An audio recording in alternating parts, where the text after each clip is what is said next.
మత్తయి సువార్త 13వ అధ్యాయము 18, 19, 20, 21 చదువుతాం.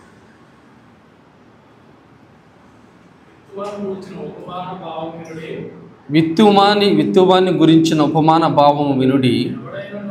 ఎవడైనను రాజ్యమును గురించిన వాక్యము వినియు గ్రహింపక ఉండగా దుష్టుడు వచ్చి వాని హృదయములో విత్తబడిన దానిని ఎత్తుకొని పోవును. త్రోవ ప్రక్కన విత్తబడిన వాడు వీడే. రాతి నేలను విత్తబడిన వాడు వాక్యము విని వెంటనే సంతోషముతో దానిని అంగీకరించువాడు. అయితే అతనిలో వేరు లేనందున అతడు కొంతకాలము నిలుచును గాని వాక్యము నిమిత్తము శ్రమైనను హింసైనను కలుగుగానే అభ్యంతరపడును. ముళ్ళ పొదలలో విత్తబడిన వాడు వాక్యం వినువాడే గాని ఐక్యక విచారమును ధనమోసమును ఆ వాక్యమును అణిచివేను గనుక వాడు నిష్ఫలుడవును. మంచి నేలను విత్తబడిన వాడు వాక్యం విని గ్రహించువాడు. అట్టి వారు సఫలులై ఒకడు 100 ఒకడు 60 ఒకడు 30 ఫలించెను అనెను. దేవుడి వాక్యమును దీవించును గాక. చూడండి, ఇక్కడ దేవుడు ప్రభువైన యేసుక్రీస్తు వారు ఆయన సువార్తను ప్రకటిస్తున్న దినాలలో, దేవుని వాక్యాన్ని ప్రకటిస్తున్న దినాలలో యేసు ప్రభు వారు చెప్పిన ఈ వాక్యము ఉపమానం అన్నమాట. ఇది స్పష్టంగా యేసు ప్రభు వారు స్వయంగా చెప్పిన మాట అన్నమాట. ఏమని? దేవుడు ఏం చేశాడంటే భూమిని మనిషి హృదయానికి పోల్చాడు. వ్యవసాయం చేసే భూమిని మనిషి హృదయానికి పోల్చాడు. విత్తనము వాక్యముగా పోల్చాడు. విత్తువాడు దేవుడు సేవకుడిగా పోల్చాడు. పోల్చి ఏం చేశాడంటే దాన్ని ఈ ఉపమానం రీతిగా చెప్పాడు దేవుడు. ఎందుకు దీన్ని ఉపమానం రీతిగా చెప్పాడంటే ఆ దినాలలో యేసు ప్రభు వారు బోధిస్తున్నప్పుడు పరలోక మర్మములు, పరలోక జ్ఞానము సామాన్య ప్రజలకు ఆ రోజుల్లో అర్థం కాదు. కాబట్టి ఉపమాన రీతిగా దేవుడు వారికి అర్థమయ్యేటట్టుగా, భాషలో వారికి అర్థమయ్యే రీతిగా దేవుడు వాక్యాన్ని, సువార్తను వారికి బోధించేవారు ప్రభువారు. అందుకని ఈ ఉపమాన రీతిగా చెప్పుకొచ్చారైనా. ఈ విత్తువాని ఉపమానము చాలా విలువైనది, చాలా ఇంపార్టెంట్ కూడా, చాలా అవసరమైనది. ప్రతి మనిషి, ప్రభువుని అంగీకరించే మనిషి, ప్రతి వ్యక్తి కూడా అసలు ప్రార్థన విని వాక్యం వినేవారు, రక్షణ పొందినవారు కానీ పొందినవారు కానీ ప్రతి వారికి కూడా ఇది విత్తువాని ఉపమానం, వాక్య భావనము పూర్తిగా అవగాహన ఉండాలి. ఎందుకంటే దీంట్లో ఈ వాక్య భావనములో ఎన్నో మర్మాలు, హృదయ సంబంధించిన మర్మాలు, జీవిత సంబంధించిన మర్మాలు, ఆత్మీయ జీవిత మర్మాలు, అసత్యంలోకి వెళ్లకుండా సత్యం నడవడానికి ఆ హృదయ స్థితిని బట్టి జీవిత కాలం అంతా కూడా ఈ వాక్యమునికి, పరలోకానికి వెళ్ళే మార్గానికి ఇది మనకు దిక్సూచిగా ఉంది. ప్రతి మనిషి కూడా తన స్థితిని విడిచిపెట్టి, పాపాన్ని విడిచిపెట్టి ఏ రీతిగా రక్షించబడాలి, ఏ రీతిగా దేవుడికి అని మనిషి హృదయాలు ఉంటాయని 4 నేలలుగా పోల్చి దేవుడు వాక్యాన్ని చెప్పాడు. చాలా విలువైంది ఈ వాక్యం. అన్ని చోట్ల ఎక్కడ చెప్పనిది. ఎందుకంటే ఎంతో మర్మాలతో కూడిన వాక్యము కాబట్టి అందరికి అర్థమవుతుందో లేదో అని సహజంగా ఈ వాక్యాన్ని చెప్పరు తొందరగా. ఎందుకనంటే ఈ విత్తుమాన భావం వాక్యంలో ఎన్నో మర్మాలు, సత్యాలు దాగుండే. చూడండి, ఇక్కడ ఏమంటున్నాడు అంటే దేవుడు అంటే విత్తువాని గురించిన ఉపమాన భావమును వినుడి. ఎవడైనను రాజ్యమును గురించి వాక్యమును విని గ్రహింపక ఉండగా దుష్టుడు వచ్చి వాని హృదయములో నుంచి విత్తబడిన దాన్ని ఎత్తుకొని పోవును. త్రోవ ప్రక్కన విత్తబడిన వాడు వీడే. ఈయనట వాక్యం విని, అంటే చాలామంది వాక్యం వింటారు కానీ ఏం చేస్తారు, ఎమ్మని దాన్ని దులిపేసుకుని వెళ్ళిపోతారు, దాన్ని హృదయంలో తీసుకోరు. ఏమంటున్నాడు? త్రోవ ప్రక్కనంటే మీరు విత్తనాలు, కంది కానీ, జొన్న కానీ, వరి కానీ ఏదైనా విత్తనాలు మీరు నాటేటప్పుడు మీరేంటంటే ఆ పొలాన్ని దున్ని, సాలువు చేసి, దాన్ని దున్ని, రాళ్ళు రప్పలు తీసి, మోడులు తీసి, ముళ్ళ పొదలు తీసి సాలువు చేసి నీరు పట్టి దాన్ని సాలు మెత్తగా చేసినాక విత్తనాలు జల్లుతాడు, కానీ పొడి నేల మీద ఎవరు చల్లరు. ఈ త్రోవ ప్రక్కన అంటే ఏంటంటే విత్తనం చల్లిన పడి ఏమిటంట వాడు ఏంటంటే దుష్టుడు వచ్చి ఆ విత్తనాలు ఎత్తుకుపోతాయి. త్రోవ పక్క విత్తినప్పుడు ఏమవుతుందంటే పక్షులు వచ్చి విత్తనాలు ఎత్తుకుపోతాయి. మీరు విత్తనాలు శనగలు కానీ ఏ శనగలు కానీ ఏదైనా విత్తనాలు ఎత్తండి, ఎమ్మని పక్షులు వచ్చి ఎత్తుకుపోతాయి. వాళ్ళు ఏమంటున్నాడు దేవుడు, తోవ ప్రక్కన విత్తబడిన వారు వీరే. వాక్యం చల్లుతాం కానీ తీసుకోరు, దుష్టుడు వచ్చి ఎత్తుకుపోతాడు ఎమ్మన్నే. కొంతమంది మీరు వాక్యం విన్నాక ఒక గంట అయినాక బయటికి వెళ్ళినాక ఏ వాక్యం చెప్పిన అడగండి, తరుగుకుంటారు. ఏమో ఏమో అంటాడు కాసేపటికే. ఎందుకని దుష్టుడు వచ్చి వాక్యాన్ని ఎత్తుకెళ్ళిపోతాడు, ఉంచడం. ఏదోదో భ్రమలో పెడతాడనమాట, ఏదోదో అలవాట్లు వచ్చి. ఇప్పుడు సహజంగా ఇక్కడికి వచ్చి కూర్చున్నాం, ఆలోచన ఎక్కడ ఉంటుంది? చేసే పని మీద, ఆటల మీద, వీటి మీద, అక్కడేం జరుగుతుంది, ఇక్కడేం జరుగుతుంది మైండ్ ఉంటుంది. అదే దాన్ని అన్నాడు, ఏమన్నాడు, వాక్యము దుష్టుడు ఎత్తిపోతుంది విన్నీడు పూర్తిగా. ఎందుకంటే నువ్వు వాక్యం సరిగ్గా వింటే, దేవుడు వాక్యం నీ హృదయంలోకి వెళితే నువ్వు ఫలిస్తావు నూరంతులుగా. నువ్వు ఫలించకూడదు. వాడు క్యాసెట్ ఏంటంటే, వాడు సబ్జెక్ట్ ఏంటంటే, వాడు గురి ఏంటంటే నువ్వు ఫలించకూడదు. నువ్వు వాక్యముని ఫలిస్తే నువ్వు తన బంధకాల నుంచి, తన ఆదిలో నుండి వెళ్ళిపోతావు బయటికి. నువ్వు నూరంతులుగా ఫలిస్తావు, నువ్వు అభివృద్ధి పొందుతావు, నువ్వు అనేకులకు వేల మందికి దిక్సూచిగా ఉంటావు. మరి నువ్వు ఇప్పుడు దాకా నా అనుసరుడుగా ఉన్నావు కదా, నిన్ను ఎలా వదులుకుంటా? అందుకే నిన్ను వాక్యం వినకుండా చేస్తాడనమాట. ఇది మొదటి నెల. రెండో నెల గురించి చెబుతున్నాడు చూడండి. రాతి నెల విత్తబడిన వాడు వాక్యం విని వెంటనే సంతోషముతో దానిని అంగీకరించువాడు. అయితే అతనిలో వేరు లేనందున అతడు కొంతకాలము నిలుచును గాని వాక్యము నిమిత్తము శ్రమైనను హింసలను కలగగా అభ్యంతరపడును. ఎవరంట? రాతి నేలను విత్తబడిన వాడు. అంటే ఎవరంటే వాక్యం భూమి దున్నకుండా, మీరు భూమి దున్నకుండా పొలంలోకి వెళ్ళేలా చల్లుకుండా పోయారనుకోండి, ఏమవుతుంది? ఆ విత్తనం పడుద్ది, కానీ ఆ విత్తనాన్ని పడి కొద్దిగా మొలుసుద్ది, కానీ మొలుసుద్ది, మొక్క వస్తుంది. అంత మొక్క వచ్చినప్పుడు ఏమవుతుందంటే ఆ ఎండకి ఏం అవుద్దంట, మాడిపోద్దంట. ఎందుకు మాడిపోద్ది? దాని వేరు లోనక లేదు కాబట్టి ఆ వాక్యం ఆ వెండకి ఏమవుతుందంట, ఆ మొక్క ఏం చేస్తుందంటే వెండ తగిలినప్పుడు ఎండిపోద్దంట. ఎండిపోయి ఒళ్ళిపోయి ఎండిపోతుంది. ఎందుకని? దాని వేరు లోతుకు లేదు. చాలామంది ఈ స్టేజ్లో ఆగిపోతారు. ఫిల్టర్ వేస్తే 100 మందికి 70-80 మంది ఈ స్టేజ్లో అవుతారు. లోతుకు వెళ్ళడానికి ఇష్టపడరు. ఉద్యోగాలని, పనులని, వ్యాపారాలని, పెళ్ళిళ్ళని, లేకపోతే రకరకాలైన సమస్యలతోనూ అనేకమైన వాటిల్లోనూ బిజీగా ఉండిపోతా ఏం చేస్తారంటే వాక్యాన్ని పూర్తిగా తీసుకోరు. ఎందుకు తీసుకోరంటే వారి హృదయాన్ని తోవుకోరు, లోతుగా దున్నుకోరు, సాల్వ్ చేసుకోరు. ఆ విత్తబడిన వాక్యం అవుతుందంటే అది కఠిన నేలగా ఉంటుంది, హృదయం కఠినంగా ఉంటుంది. కాబట్టి వాక్యం వింటావు, బాగా చెప్పారంటావు, బాగా దేవుడు నాతో మాట్లాడారంటావు, ఈ దినము వాక్యం నా గురించి చెప్పారు దేవుడు వాక్యం అంటావు, సంతోషపడతావు. కానీ ఏంటంట హింస అయినా, ఏదైనా ఇబ్బంది కలిగినప్పుడు, ఏదైనా సమస్య వచ్చినప్పుడు, ఏదైనా ఇబ్బంది కలుగుతున్నప్పుడు ఏమొద్దంట, అయిన విధంగా ఆ వేరు నీలో లేదు కాబట్టి నువ్వు వెనక్కి వెళ్ళిపోతావు. ఐక్య విచారాల్లో నీలో వచ్చేస్తాయి, నీకు దేవుడికి దూరం అయిపోతారు. చాలా అందరూ కూడా ఎక్కువ శాతం క్రైస్తవులలో ఇప్పుడున్న వారిలో ఎక్కువ శాతము 75% ఈ బ్యాచ్లోనే ఉన్నారు. పైగా క్రైస్తవులే, బైబిల్ చదువుతారు, వాక్యం వింటారు, వాక్యం చదువుతారు, ప్రార్థన చేసుకుంటారు, గుడికి వస్తారు, కాను కర్పిస్తారు, అన్నీ చేస్తారు. కానీ మళ్ళీ మామూలుగా వాళ్ళు హృదయాన్ని లోతుగా తోవుకోరు, వాక్యాన్ని లోతుగా తీసుకోలేరు. ఎందుకని? తోవుకోలేదు వాళ్ళు, ఆల్రెడీగా సిద్ధపడతలేదు వాళ్ళు. అలవాటుగా ఆచారముగా క్రైస్తవాలలో ఉండేవాళ్ళు ఎలాంటి వాళ్ళలో 75% ఉన్నారండి. నామకార్థమైన క్రైస్తవులు అంటారు వాళ్ళని.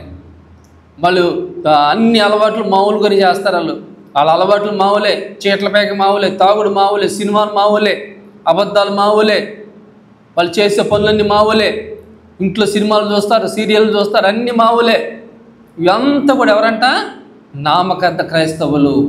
వీళ్ళు ఏం చేస్తారంటే ఈ బళ్ళు అయిపోతారు, అక్కడ స్ట్రక్ అయిపోతారు. అందువల్ల ఏమన్నాడంటే దేవుడు వాళ్ళు లోతుగా ఆ కఠిన అదేమన్నాడు అక్కడ వేరులో లేనందున, లోతుగా వేరు లేనందున అతడు కొంతకాలము నిలుచును కానీ వాక్యము నిమిత్తము శ్రమైనను హింసను కలగగానే అభ్యంతరపడును. చాలామంది మనం వెంటనే చూస్తూనే ఉంటాం, ఏంటి ఆ చర్చకు రాలేదంటే, ఏం లేదండి నాకు పని ఉంది, బిజీగా ఉన్నాను, ఉద్యోగం వ్యాపారమో, లేకపోతే నేను కుదరట్లేదండి, నాకు వేరే పనులుండి, లేదా నాకు ఆ పాస్టర్ గారు ఏదో వాక్యం సరిగ్గా నాకు నచ్చట్లేదండి, నాకు అనుకూలంగా చెప్పట్లా, ఆయన ఏదో కఠినంగా మాట్లాడుతున్నాడు, అటు కుదరట్లేదండి, నాకు అనుకూలంగా నాకు జోలబడినట్టు ఉండాలి వాక్యం, జోలబడితే నేను వెళ్ళి పడుకుంటే, నాకు జోలబడితే నేను పడుకోవాలి, అదేంటి నేను గద్దెత్తాడు అంటాడు. అంటే ఏంటంట, వేరు లోతుగా లేదు కాబట్టి అభ్యంతరపడుతున్నాడు అతను. అందుకని చాలామంది ఈ నెలలో ఉన్నారు అంటున్నాడు. దేవుడు ఏమన్నారు, వాళ్ళు ఫలించలేరని చెబుతున్నాడు. ఫలించలేరు. ఐక్యక విచారాలు, ఎన్నో సమస్యలు, ఎన్నో బాధలు, వాళ్ళలో బయట సమస్యలు ఎన్నో ఉంటే టెన్షన్లు, అవన్నీ కూడా వాళ్ళు దృష్టిలో పెట్టుకుంటారే కానీ దేవుడు వాక్యానికి స్థలం ఇవ్వరు. అందువలన ఏంటంటే వాళ్ళు ఫలించలేరని చెప్పి దేవుడి వాక్యం చెబుతా ఉంది. చూద్దాం 22వ వచనం. ముళ్ళ పొదలలో విత్తబడిన వాడు వాక్యం వినువాడే గాని ఐకిక విచారములు ధనమోసమును ఆ వాక్యమును అణిచివేను గనుక వాడు నిష్ఫలుడవును. 3వ నెల ఏంటంటే ఇక్కడ 3వ నెల గురించి చెప్తున్నాడు. ముళ్ళ పొదలలో విత్తబడిన వాడు అంటే ఏంటి? దున్నుకుంటాడు, హృదయాన్ని దున్నుకుంటాడు, వాక్యమును వింటాడు, సంతోషపడతాడు, అనుసరిస్తాడు, అన్నీ చేస్తాడు. కాకపోతే ఏంటంట, ముళ్ళ పొదలు అనగా ఏంటంటే ఇక్కడ ఏం చెప్తున్నాడు? ముళ్ళ పొదలు అనగా వాక్యం వినువాడే కానీ ఐకిక విచారములు ధనమోసము.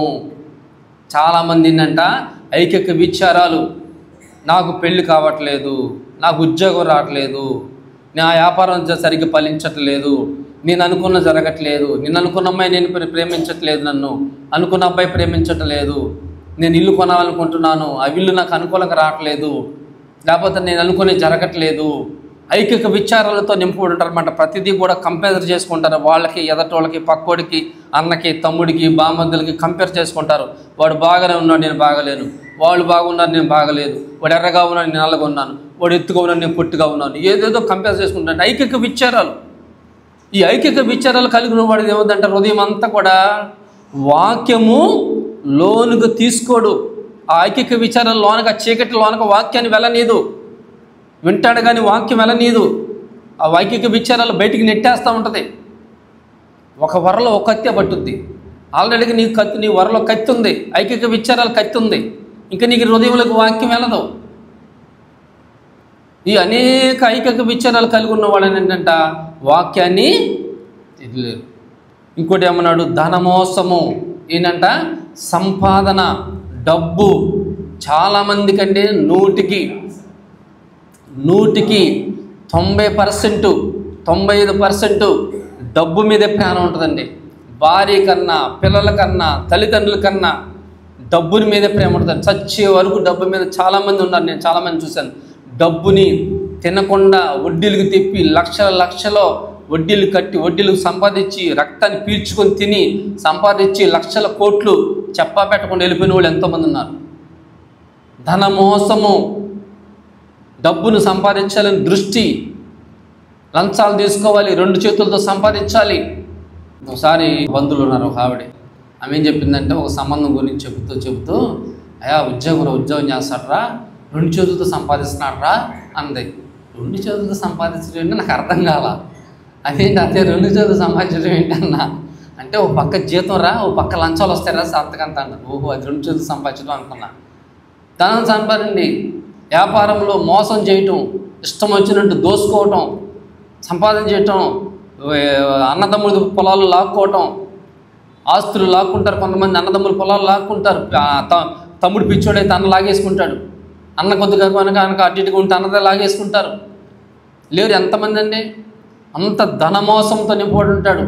డబ్బు సంపాదించాలి, ఎవడు పీకన కోసేసిన లక్షలు సంపాదించేయాలి, ఒకసారి కోటీశ్వరుని అయిపోవాలి, ఒకసారి రాజకీయ నాయకుడిగా వెలగాలి అని ఒకే ఆలోచనతో ఉంటారు చాలామంది. మీకు తెలుసో లేదో, కొంతమంది వ్యాపారస్తులు ఉదయాన్నే వాళ్ళ వ్యాపారం తెరవంగానే వాళ్ళు ఏం చేస్తారు తెలుసా? దేనికి దండం పెడతారు తెలుసా? గల్లాపెట్టికి దండం పెట్టుకుంటారు. తెలుసా మీకు? గల్లాపెట్టికి పూజ చేసి గల్లాపెట్టి దండం పెట్టుకుంటారు. ఎందుకో తెలుసా? ముందు డబ్బు రావాలి, డబ్బు కావాలి, డబ్బునే దేవుడిగా పూజిస్తారు. ఎందుకనంటే వాళ్ళ హృదయం అంతా డబ్బుతోనే ఉంటుందండి, డబ్బుతోనే నింపబడి ఉంటుంది, డబ్బుతోనే ఉంటారు. అలాంటి వాళ్ళు డబ్బుతో నింపబడినప్పుడు వాక్యం ఎలా వింటాడు చెప్పండి? ఎందుకు వాక్యం తీసుకుంటాడు? ఎందుకు వాక్యం వాళ్ళ హృదయంలోకి వెళుతుంది? వెళ్ళదు. చాలామంది అంటే ఐకిక విచారాలు, ధన మోసంతో ఉన్నారంటే ఈ 3 నెలలు కలిగిన వారు, వాళ్ళు వాక్యం వింటారు, అంగీకరిస్తారు, ఏంటంట, కాకపోతే అవి అణిచివేస్తాయి అంట వాళ్ళని.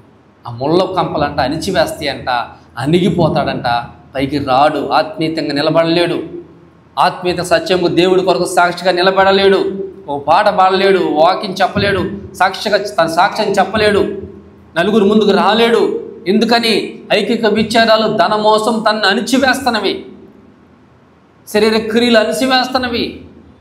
చాలామంది రకరకాలు ఏంటంటే శరీర క్రియలు అణిచివేస్తాయి. అవన్నీ కూడా మనుషులను ఎదగకుండా, ఆత్మీయతలకు వెళ్లకుండా, దేవుడు ఆలోచించిన దేవుడి చిత్తము నీ పట్ల జరగకుండా ఉండటానికి ఏంటంటే ఐకిక విచారాలు, ధన మోసమును, శరీర కార్యాలు, శరీర సంబంధమైన ఇచ్చులు ఏం చేస్తాయంటే మనుషుల్ని అణిచివేస్తాయంట.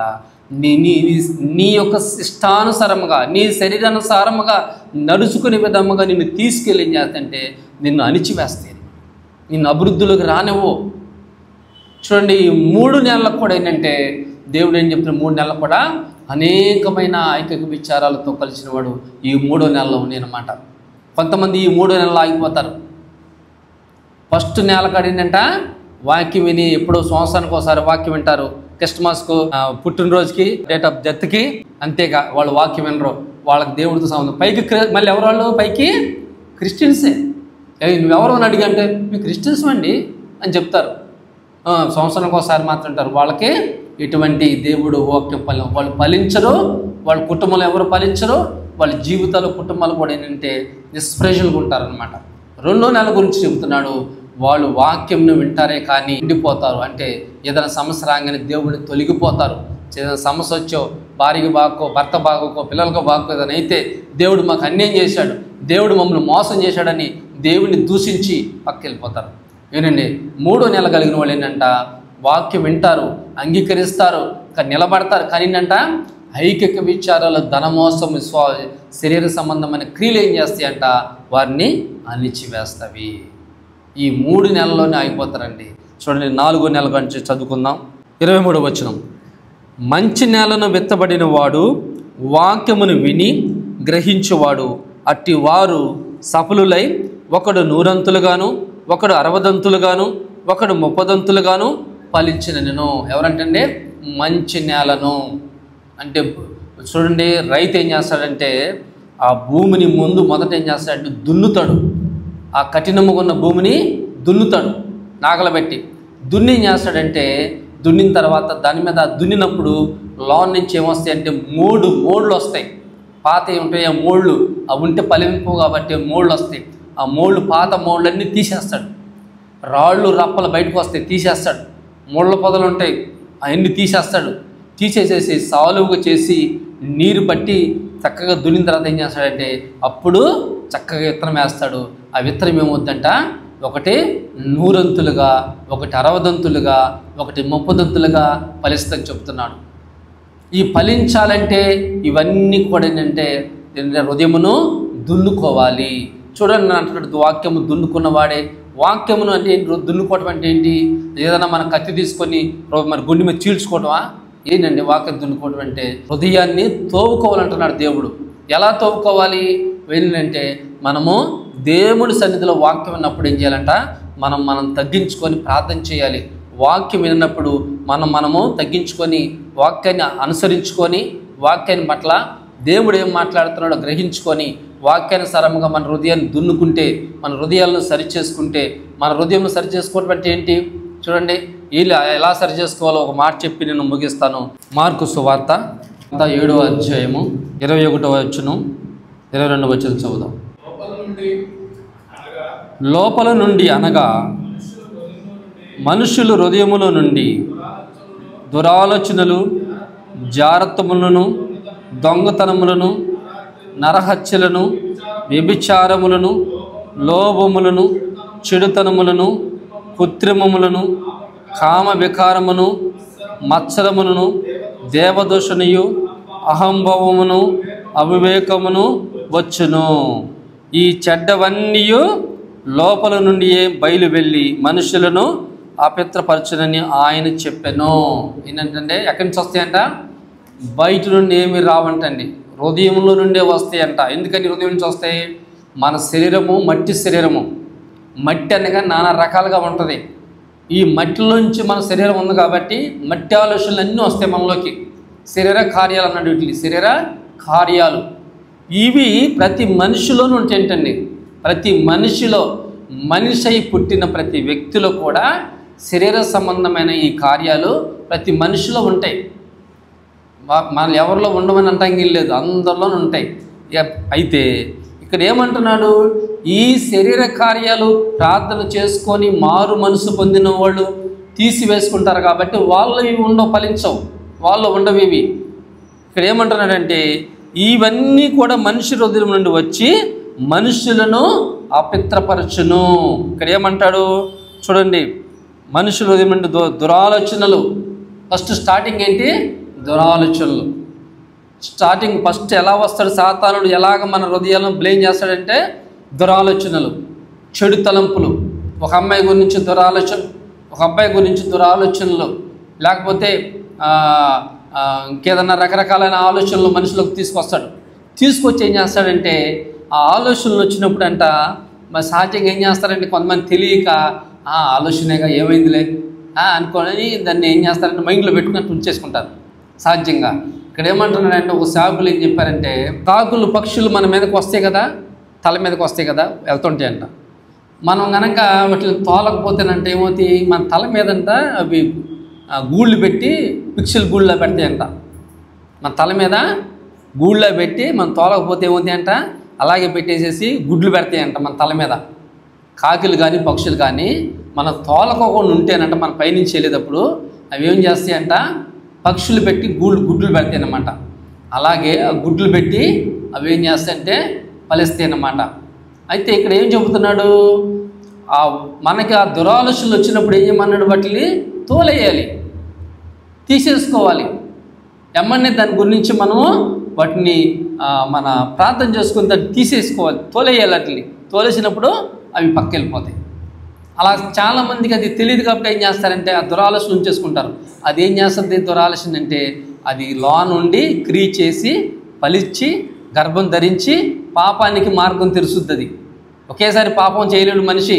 అది ముందు ఒక ఆలోచన వస్తుంది, ఆ ఆలోచన మనలో ఉండి అది క్రియ చేస్తుంది, నిదానంగా క్రియ చేసి నిన్ను దగ్గరికి తీసుకెళ్ళి పాపం చేపిస్తుంది.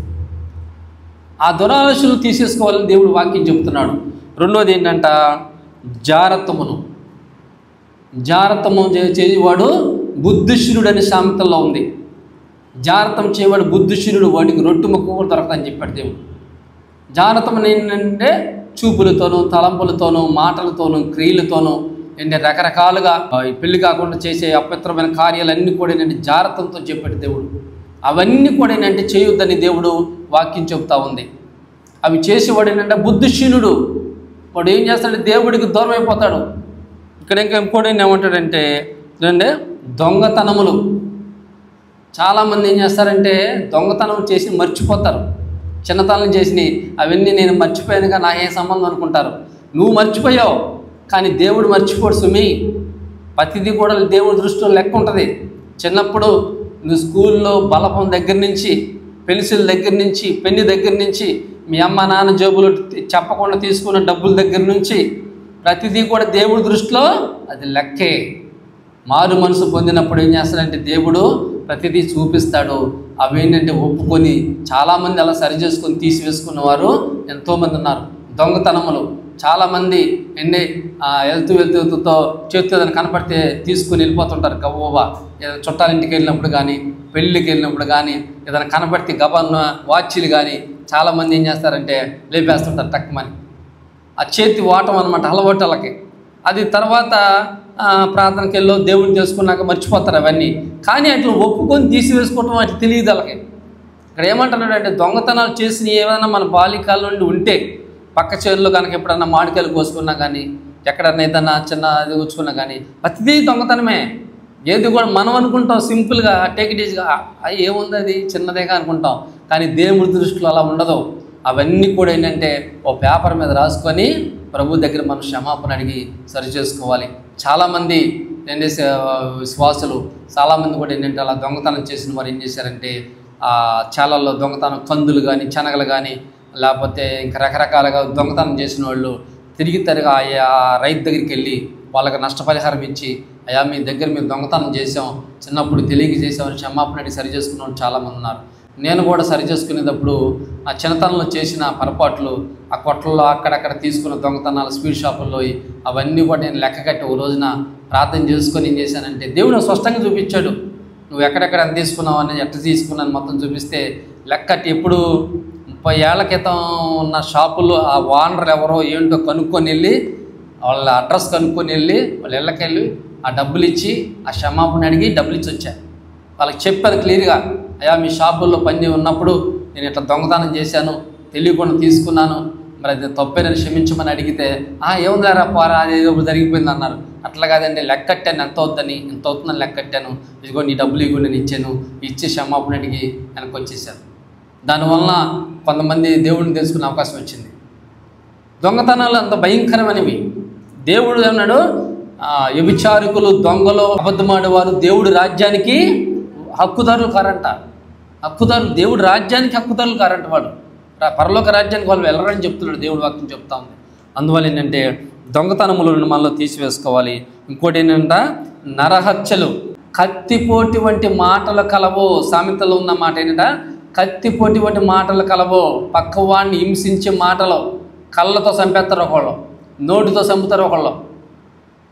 ఏంటంటే నోటి మాటలతో చాలామంది మనం వింటుంటాం, కఠినమైన మాటలు మాడతారు, అబద్ధాలు, మోసపు మాటలు, ఉంది లేనట్టు లేనిది ఉన్నదట్టుగా అబద్ధాలు, కత్తిలాంటి మాటలు మాడతారు. ఒకళ్ళు మాట్లాడతారు పేగులు తరుక్కుపోతుంటాయి, అంత ఘోరంగా మాట్లాడతారు. మాట్లాడి పక్కన కత్తితో చంపినంత భయంకరమైన మాటలు మాడతారంట. వాటి భయంకరం అని చెప్పి దేవుడు వాక్యం చెప్తా ఉంది. మనం ప్రార్థన చేసుకుందాం. అంటే దేవుడు ఏం చెప్తుందంటే మన హృదయంలో, మనిషి హృదయంలో ఇవన్నీ చెడ్డ ఉన్నప్పుడు ఏముందంట, అతడు నూరంతులుగా ఫలించడానికి దానికి అవకాశం కుదరదన్నమాట. ఈ మొదటి నెల, 2వ నెల, 3వ నెల కాడే ఈ ఐక్యకి ఇవి ఈ శరీర కార్యాలు ఉన్న వారు ఏం చేస్తారంటే అక్కడే ఆగిపోతారు. దేవుడి చిత్తమైతే మళ్ళీ చెప్పుకుందాం. దేవుని వాక్యములు దీవించును గాక. ప్రార్థన చేసుకుందాం.